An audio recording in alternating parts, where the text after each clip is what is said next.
Violence isn't brave. Violence is power. The fourth episode of The Boys Season 3 was called Glorious 5-Year Plan, which was actually inspired by a 4-issue volume of the same name from The Boys comics. The Glorious 5-Year Plan used to be a Russian soup team, led by Love Sausage. Yep, the same one, but it kinda got disbanded. Apart from featuring the really cunning and dangerous Little Nina, the comics had Butcher carry out a soup genocide, in which he killed 150 Supes in one clean sweep. I won't extend this intro any longer, and we'll get straight to the point. So yeah, in this video, we'll cover issues 11 through 14 of the Boys comics and see what implications the story would have in the upcoming season of the live-action show. Let's begin, shall we? But before we go into our explanation, we have a very small request. If you like our content, please support us by subscribing to our channel. This is a small click for you, but for us it means a lot. Thank you. Let's begin.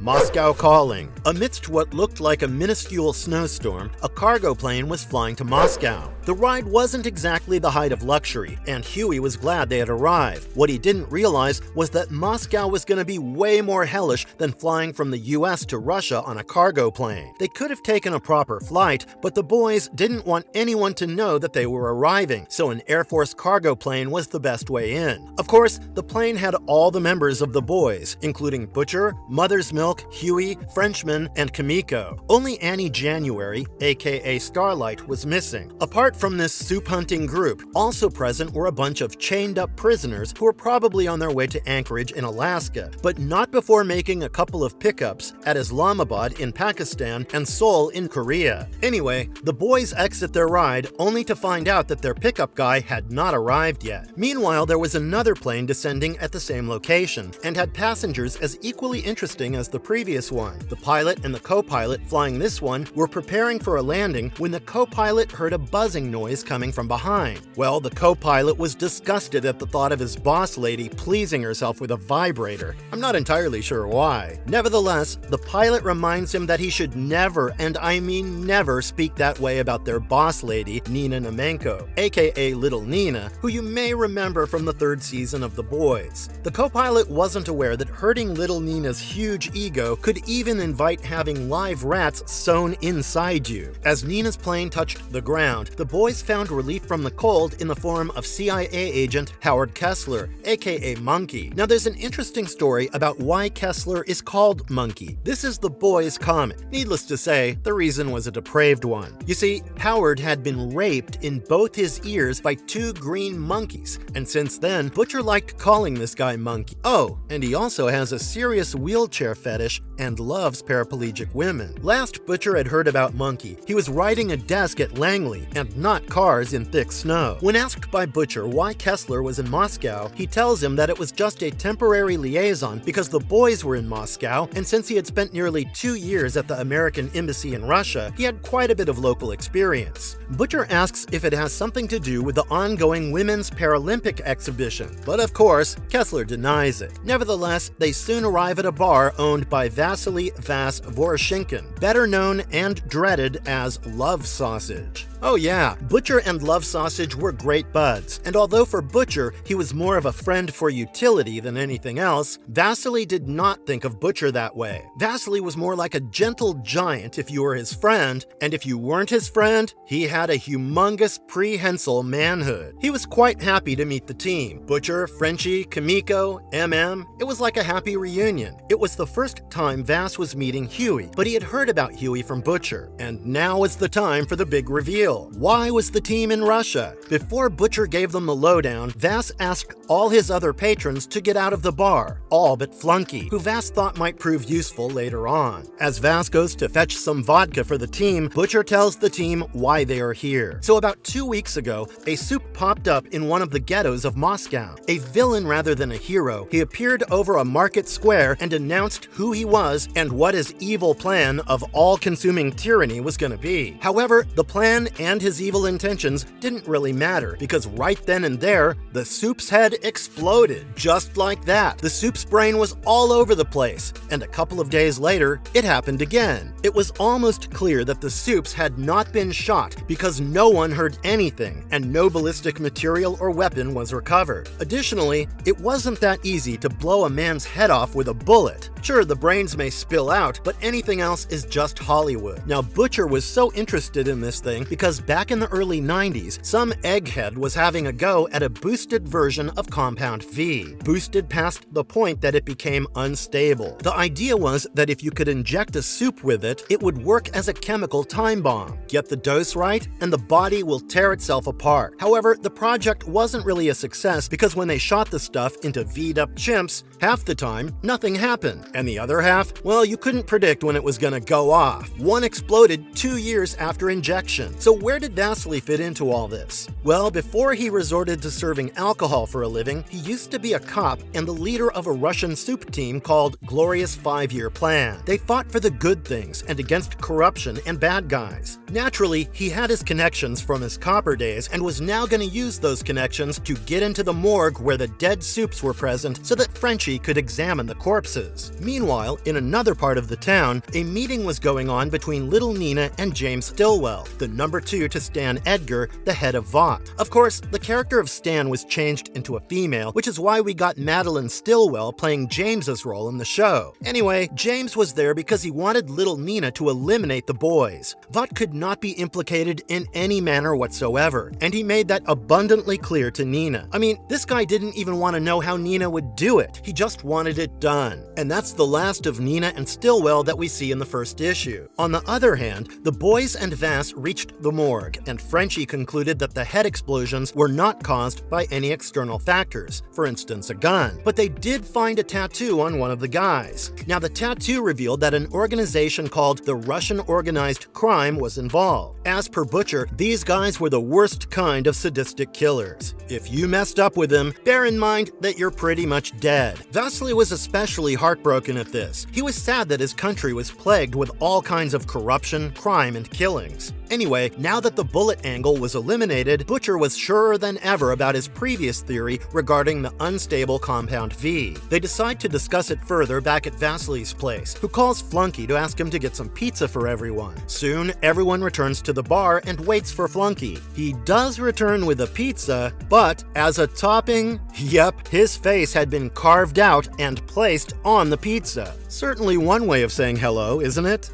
We'll keep the red flag flying here. Little Nina sends a bunch of hired guns to take out the boys and Butcher's dog, Terror. But she has more pressing matters at hand. It's now revealed that Little Nina had juiced up 150 Supes with the boosted Compound V, and 2 of those whose heads exploded were on field trials. Of course, the experiment was being spearheaded by Vought, or at least Stillwell. Now, the interesting thing to note is that the end goal of the experiment was to ensure an army of Supes who could be controlled and dictated to. Of course, Vought was having a lot of trouble with Supes like Homelander, who were every bit vile, wild, and simply uncontrollable. Additionally, our guy Stillwell was having the whole thing recorded. The reason was pretty unclear as of now. I mean, Stillwell would not tempt fate to come and meet someone who has a kill count of over 2,000, but here he was, talking to Little Nina, which could only mean that Stillwell was onto something pretty big, something that was big enough to risk his life. On the other hand, the men whom Little Nina had sent over to kill the boys were in fact tracked by the boys and killed. All but one, whom Butcher picked up for questioning. Of course, he broke the man's arms before asking any questions. You know, it makes the whole Q&A thing pretty easy once you've shown your interviewee how far you'd go to get your answers. They learn from him that Little Nina is collaborating with an American man to pull off something huge. Mother's Milk waits at the hotel to find out who the American was, while Huey and Butcher follow Little Nina. It's not before long that they arrive at this warehouse kind of place that was housing 148 Supes, all juiced up on the unstable boosted V. To make matters worse, Butcher recognized a few of these Supes and noted that they were pretty strong. Oh, and there was also a small subplot about Joseph Chemenko, a leader and true believer of communism, who wants to paint Russia red again. And I don't mean with blood,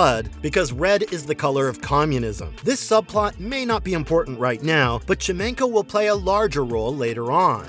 Department of Dirty Tricks. So what's happening now is that Mother's Milk managed to get photographs of the American dude collaborating with Nina. And although Butcher has a feeling that he has seen the guy somewhere before, he's not 100% sure. Nevertheless, Butcher and Huey manage to track the man down, but he evades them. He immediately calls up Nina and tells her how she botched up the job. She promises to get the job done this time, but not before threatening the American. You see, he had given her a little bit of attitude, and Nina was someone who ran nearly all of Russia's criminal activities, so she wasn't used to getting this attitude. Butcher and Huey follow the van whose drivers Stillwell was talking to. These were the same guys who were recording his meeting with Nina. Anyway, they noticed that a couple of hookers get out of the van, which also had explosives in it. While the hookers go to the executive jet terminal, the van goes to the tarmac. Huey follows the women, and Butcher goes after the van, only to discover that it was all a plot to kill Nina. Now, Stillwell considered little Nina little more than a pawn in his long game. He had asked his men to plant explosives in Nina's plane. Butcher caught the men in the act and stopped them, but not before pulling off a little trick of his own, about which I'll talk about in just a bit. But what was Stillwell's play here? You see, the Supes that had been fed with the Compound V variant were being raised as calves for slaughter, just that these calves were depraved sickos who liked to burn the buttholes of women they slept with. Anyway, the detonation of the 148 heads was supposed to happen using a remote detonator, and our girl Nina thought that she would be given the detonator by Stillwell. But when would she use it? Well, Stillwell and Nina planned a coup against the Kremlin. The Supes would have broken all hell loose on the Russian government, but just before the anarchy would have reached the point of no return, Nina would have killed the Supes using the detonator, and this would have projected her as the ultimate savior before the Russian public and other stakeholders such as the army. This would have allowed Vought to have a puppet controlling Russia. However, Nina was too unpredictable and uncontrollable, so they needed someone more gullible. Here's where Joseph Chomenko comes into the picture, because Stillwell planned to give the said detonator to this guy and not Nina. He would have been the perfect little candidate for Vought International to lead Russia. But Nina sensed something was off and fled before the plan went ahead. She went to her plane and settled down with her vibrator, but as soon as she turned it on, it exploded. Safe to say she was killed right then and there. Now, this was the little stunt Butcher had pulled off. This guy in the comics is always 10 steps ahead of his enemies. Well, not always, but mostly. He knows exactly how the bad guys are going to behave and react to situations, and that's why he planted the explosives in the vibrator. He knew that Nina loved that thing more than anything else in the world, and would have used it as soon as she got the chance to do so. Anyway, since Nina fled, the plan more or less failed, and Stillwell was left without any options. However, Butcher did manage to get his hands on the detonator, and didn't waste the opportunity to slay 140 Supes in one go. The scene was pretty grim. I mean, yeah, these guys were really terrible and would have done all sorts of nasty stuff had they been alive, but what Butcher did was absolute butchery. It was genocide. Also, this actually plays out in a similar way in the series. In the trailer for the latest season of The Boys, they show that Butcher would probably use the virus developed in Gen V to kill Supes. He might be preparing for a live-action version of the genocide, this time with the virus and not the Compound V variant. Furthermore, it's Victoria Newman who is doing all the explosive work on the show. So yeah, that's that. Now, this is one of the reasons why Butcher can never truly be a hero, but I suppose in The Boys, no one is really an absolute hero, not even Mr. Goody Goodlittle, aka Huey. Here, everyone has a darker side to their personality, and that's the beauty of The Boys. There's no one there as righteous as Superman or Captain America. And if you liked our content, don't forget to leave a like and subscribe to us if you haven't already. Have a good one and be safe. Thanks, everyone.